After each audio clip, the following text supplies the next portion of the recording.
Dragii mei, sunt bucuros să fim din nou împreună la o nouă ediție a emisiunii Unde ești libertate. Împreună cu un grup de studenți vom discuta astăzi despre relația între libertatea spiritului și credința.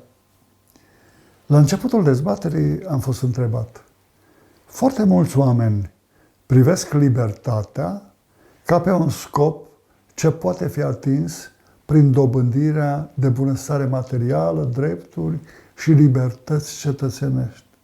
Așa o fi, domnule profesor? Dragii mei, setea de împlinire materială face din omul modern un rob al lucrurilor trecătoare. Îi transformă existența într-o stare efemeră, legându-l de pământ. Omul fără Dumnezeu aleargă circular, iar cu fiecare rotire își restrânge sfera libertății, spre deosebire de omul spiritual, care parcurge un drum ascendent pe o spirală care îl apropie tot mai mult de transcendent, oferindu-i o perspectivă mult mai largă asupra existenței și o independență din ce în ce mai mare față de realitatea materială. Umblarea prin pustia lumii, fără reperele moralei divine, e obositoare, amăgitoare și tristă, căci spiritul omului, fără călăuzirea spiritului universal, se rătăcește, iar glasul cărnii trupului îl deturnează mereu de la sensul ce duce spre devenire, conducându-l spre mlaștina mizeriei morale în care se bălăcesc robii viciilor.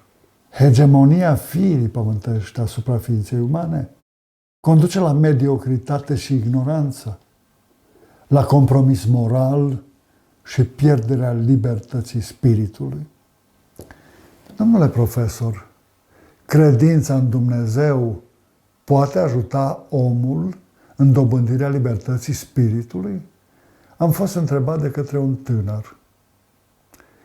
Dragii mei, Duhul Divin, având o natură transcendentă, poate da conținut, sens și elevație oricărui demers de restaurare a spiritului, a sufletului. Poate, prin putere duhovnicească, să ajute ființa umană să-și pună în valoare individualitatea conștiinței de sine și libertatea personalității sale în raport cu realitatea înconjurătoare, care încearcă să-și impună hegemonia în viața omului.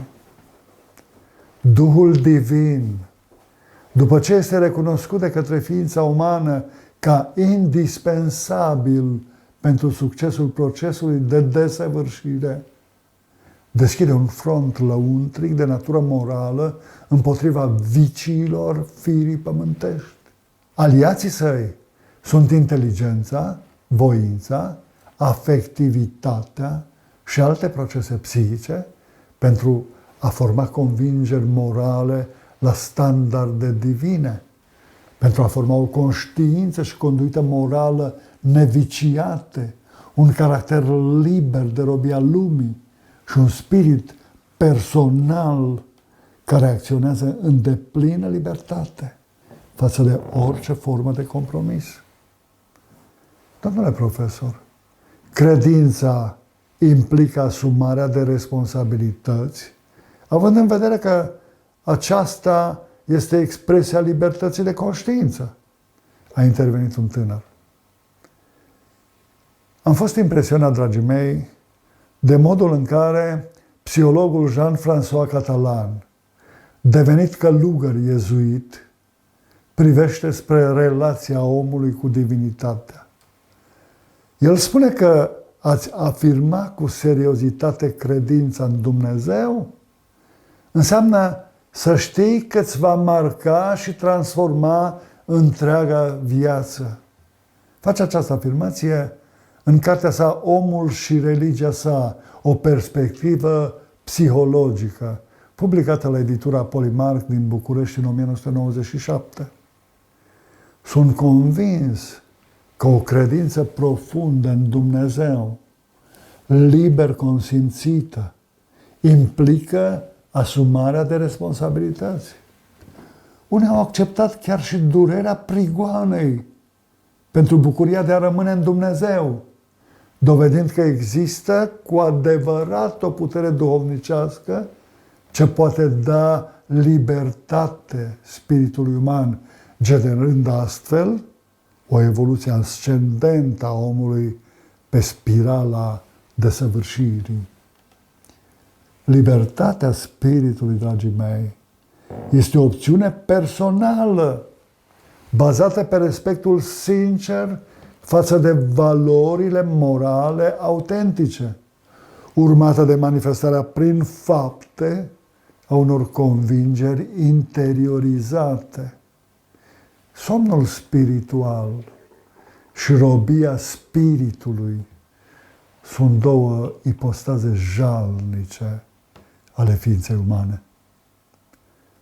Comportamentul omului religios nu are și nu trebuie să aibă cauze decât cele spirituale, care țin de întâlnirea personală cu sacrul, de dorința și bucuria spiritului de a exista în comuniune cu Marele Spirit, cu Dumnezeu.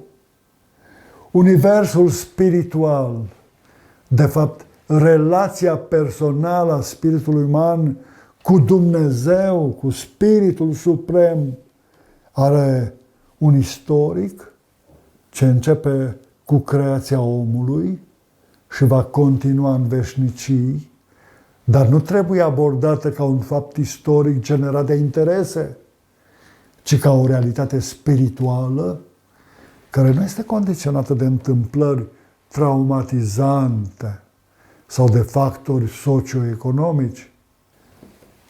Dragii mei, timpul acordat întâlnirii noastre de astăzi a expirat. Mulțumesc pentru atenție. Vă dau întâlnire săptămâna viitoare la o nouă ediție a emisiunii Unde ești libertate?